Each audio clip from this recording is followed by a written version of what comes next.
거룩하신 하나님 아버지, 하나님의 은혜를 감사합니다.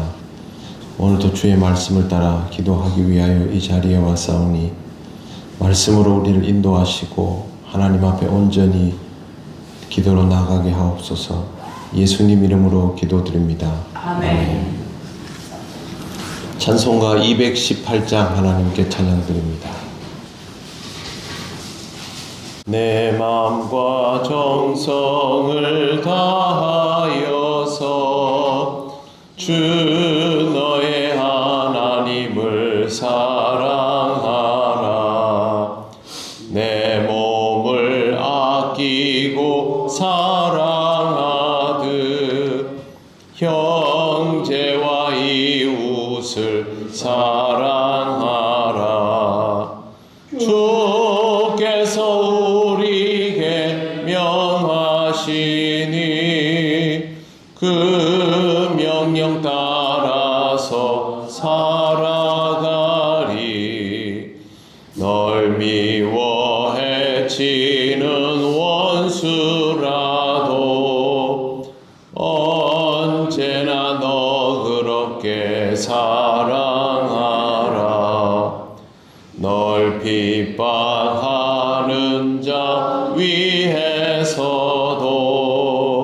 신실한 마음으로 복을 빌라. 주께서 우리에게 명하시니 그 명령 따라서 살아가리. 나 항상 주님을 멀리하고 형제를 사랑하지 못하였다. 이러한 죄인을 사랑하사 주께서 몸버려 죽으셨다.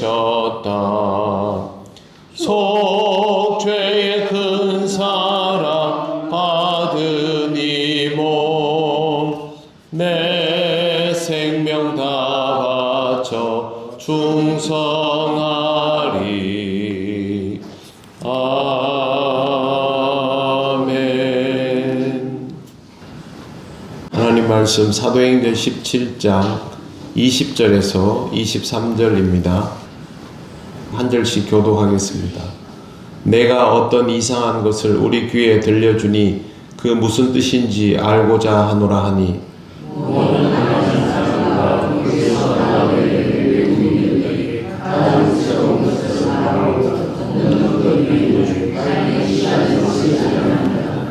바울이 아레오바고 가운데 서서 말하되 아덴 사람들아 너희를 보니 범사에 종교심이 많도다.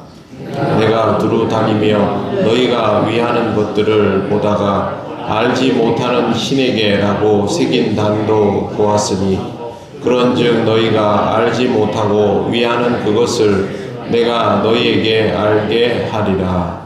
아멘.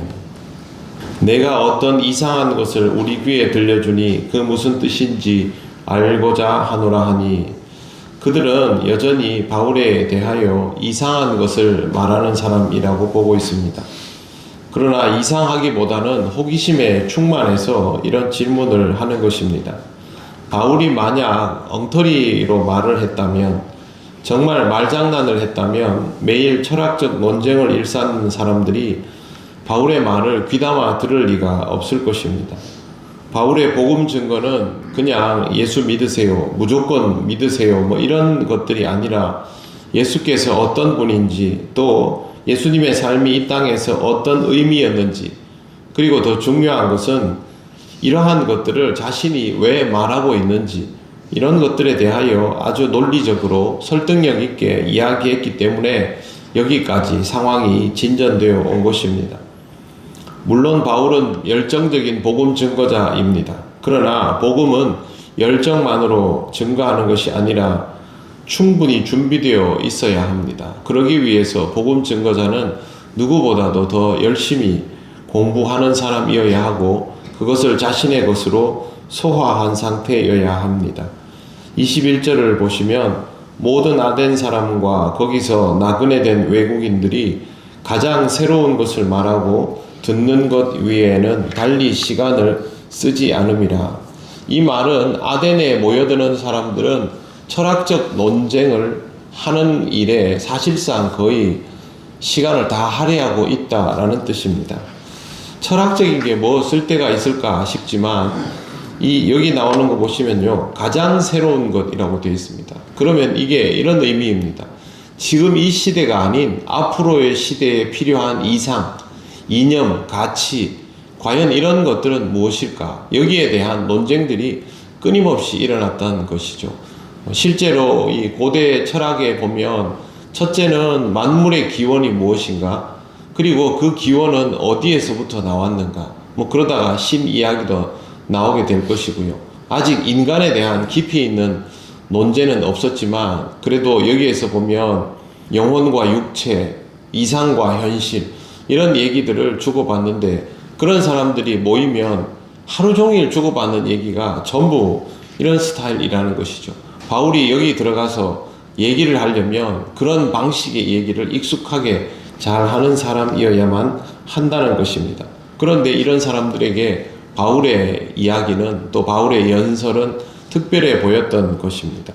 이제 바울이 말을 시작합니다. 22절 바울이 아레오바고 가운데 서서 말하되 아덴 사람들아 너희를 보니 범사에 종교심이 많도다. 종교심이 많다는 말은 이 헬라 사람들에게는 칭찬이라고 생각되겠지만 칭찬이 아닙니다. 이 단어는 미신이라는 의미도 있는데요. 바울은 실제로 그런 마음으로 이 단어를 사용했습니다. 쓸데없이 종교적이라는 것이죠.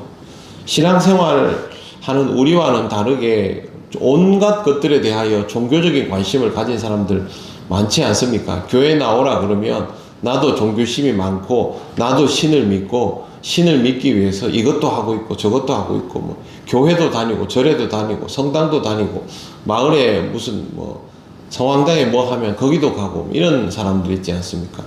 아덴 사람들이 그런 부류였던 것이죠.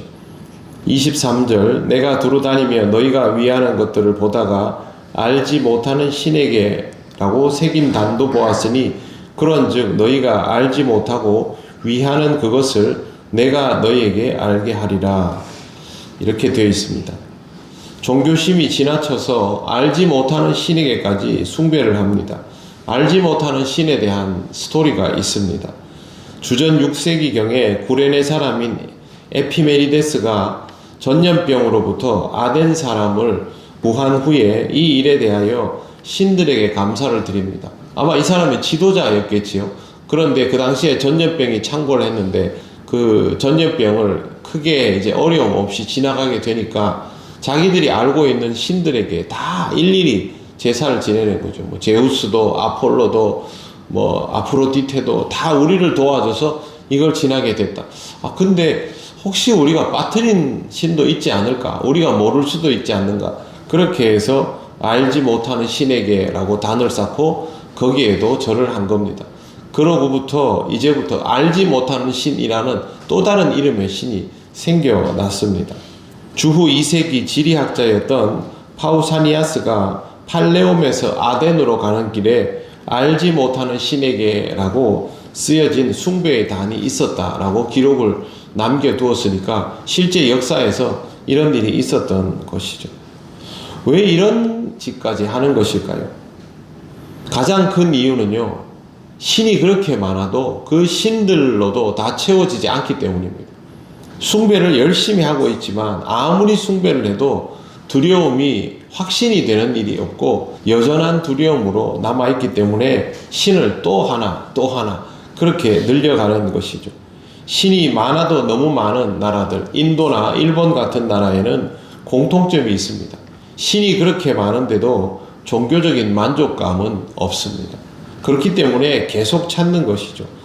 실제로 공식은 간단합니다. 신을 제대로 믿고 그 신이 충분히 역할을 한다면 그 신으로 충족되고 끝입니다.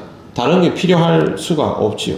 그런데 믿고 있는데도 충족이 안 된다면 실제로 그 신이 믿을만 하지 않다는 것이죠. 그리스 로마 신화에 나오는 신들이나 인도나 일본에 나오는 신들 보면 무슨 그 집에 있는 도구 같지 않습니까? 이거 할 때는 젓가락, 저거 할 때는 숟가락, 밥 먹을 때는 밥그릇, 이런 것처럼 신이 도구입니다. 숭배의 대상이 아니라. 근데 이 도구는 일일이 다 챙겨 놓아도 또 모자라는 것 같고 또 모자라는 것 같고, 그래서 무슨 밥그릇 사고 가재도구 사듯이 신을 자꾸만 늘려가는 것입니다. 아무리 많아져도 이거는 끝날 일이 아니고 어리석기 짝이 없는 일입니다. 믿음지도 않은 신, 실제로 나에게 큰 유익을 줄 수 없는 신, 두려움에서 확신으로 평안으로 인도할 수 없는 신, 그런 신을 믿는다는 것은요, 결국에는 믿지 못한다는 뜻입니다. 그리고 이것은 자신을 믿는 것입니다. 자기를 믿기 때문에 그 신들에게 만족하지 못하는 것이죠. 여전히 불안해하고 있지 않습니까? 우상숭배는 결국 이와 같습니다. 아직도 세상에는 이런 사람들이 너무 많이 있습니다. 그래서 우리도 바울처럼 복음을 전할 수밖에 없는 것입니다. 하나님을 믿어야지요. 하나님 믿고 천국 가야지요. 맞습니다. 그런데 그보다 더 안타까운 일은 이 사람들이 잘못 알고 있다는 것입니다. 잘못 알고 있기 때문에 그들이 아무리 노력을 하고 최선을 다해 살아도 옳은 길에 이를 수가 없습니다. 우리 주변에 있는 하나님을 알지 못하는 사람들은 세상을 모릅니다. 창조주를 모르기 때문이죠. 이 세상이 어떻게 가는지도 모르고 어떻게 마무리될 것인지도 전혀 모릅니다. 우리가 알고 있으니 우리가 그들에게 복음을 전해야 합니다. 여러분 주변에 이와 같은 사람들이 있다는 사실을 잘 기억하시고 전도할 때 오늘 말씀도 필요하다면 전하여 주시기를 바랍니다. 우리는 알지 못하는 신에게 숭배하는 사람들이 아니라 우리를 너무 잘 아시는, 그래서 우리에게 다가오시고 이제는 우리가 알게 된 하나님을 경배하는 사람들임을 꼭 기억하시고 오늘도 하나님과 함께 살아가시기를 바랍니다. 기도드리겠습니다. 하나님 은혜를 감사합니다. 우리를 부르셔서 하나님을 믿는 자로 살게 하시니 감사합니다. 아직도 이 세상에는 알지 못하는 신들을 향하여 숭배하며 여전히 불안해하는 인생들이 너무도 많습니다. 하나님 아버지, 우리가 그들에게 복음을 전할 수 있게 인도하여 주시고 복음을 전할 만큼 준비되어 있게 하여 주시옵소서. 하나님의 은혜로 살아감을 너무도 기쁘게 생각합니다. 모든 것들이 하나님의 은혜 가운데 있게 하시고 또 그것을 통하여 하나님께 영광을 돌리는 우리 모두가 되게 하옵소서. 오늘 하루의 모든 것을 주님께 맡겨오며 예수님 이름으로 기도드립니다. 아멘. 하늘에 계신 우리 아버지, 아버지의 이름을 거룩하게 하시며 아버지의 나라가 오게 하시며 아버지의 뜻이 하늘에서와 같이 땅에서도 이루어지게 하소서. 오늘 우리에게 일용할 양식을 주시고 우리가 우리에게 잘못한 사람을 용서하여 준 것 같이 우리 죄를 용서하여 주시고 우리를 시험에 빠지지 않게 하시고 악에서 구하소서. 나라와 권능과 영광이 영원히 아버지의 것입니다. 아멘.